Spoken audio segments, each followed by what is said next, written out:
السلام عليكم ورحمة الله تعالى وبركاته. بسم الله والحمد لله والصلاة والسلام على أشرف المرسلين وعلى آله الفائزين برضا الله أما بعد. നമ്മയെല്ലാം സൃഷ്ടിച്ച് പരിപാലിച്ച് നമുക്ക് വേണ്ടതെല്ലാം നൽകിക്കൊണ്ടിരിക്കുന്നത് നമ്മുടെ സൃഷ്ടാവായ അല്ലാഹു സുബ്ഹാനഹു വ തആലയാണ്. ഇത് ഏതൊരു വിശ്വാസിയുടെയും അടിസ്ഥാന വിശ്വാസത്തിൽപ്പെട്ടതുമാണ്. പക്ഷേ നാം ആരെങ്കിലും അല്ലാഹു സുബ്ഹാനഹു വ തആലയെക്കുറിച്ച് ഒന്ന് ചിന്തിച്ചു നോക്കിയിട്ടുണ്ടോ? നാം ഒറ്റയ്ക്കിരിക്കുമ്പോഴോ അല്ലെങ്കിൽ മറ്റു കാര്യങ്ങളിൽ നാം ശൂലായിക്കൊണ്ടിരിക്കുമ്പോഴോ അഥവാ എന്തെങ്കിലും അനുഗ്രഹങ്ങളിലൊക്കെ നാം ഇങ്ങനെ ലയിച്ചു കൊണ്ടിരിക്കുമ്പോഴോ മറ്റോ നാം അല്ലാഹു സുബ്ഹാനഹു വ തആലയുടെ അനുഗ്രഹങ്ങളെക്കുറിച്ച് അല്ലെങ്കിൽ അല്ലാഹു സുബ്ഹാനഹു വ തആലയെക്കുറിച്ച് നാം ചിന്തിച്ചു നോക്കിയിട്ടുണ്ടോ?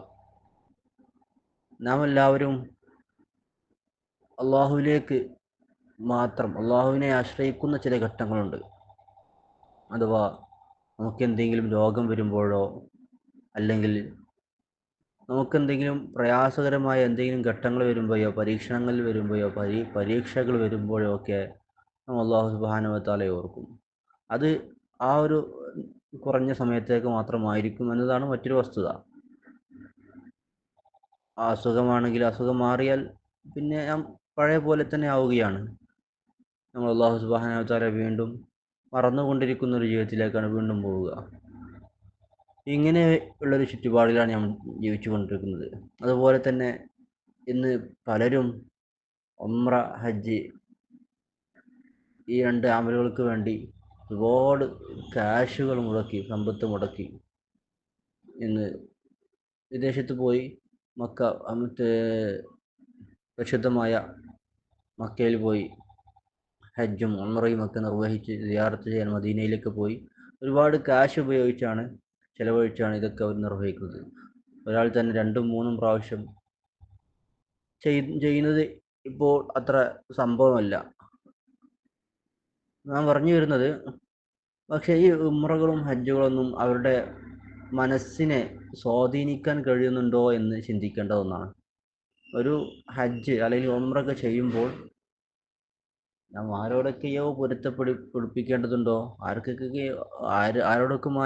ആരോടൊക്കെമായോ ബാധ്യതകളുണ്ടോ അതൊക്കെ തീർത്തിട്ടായിരിക്കും പോവുക.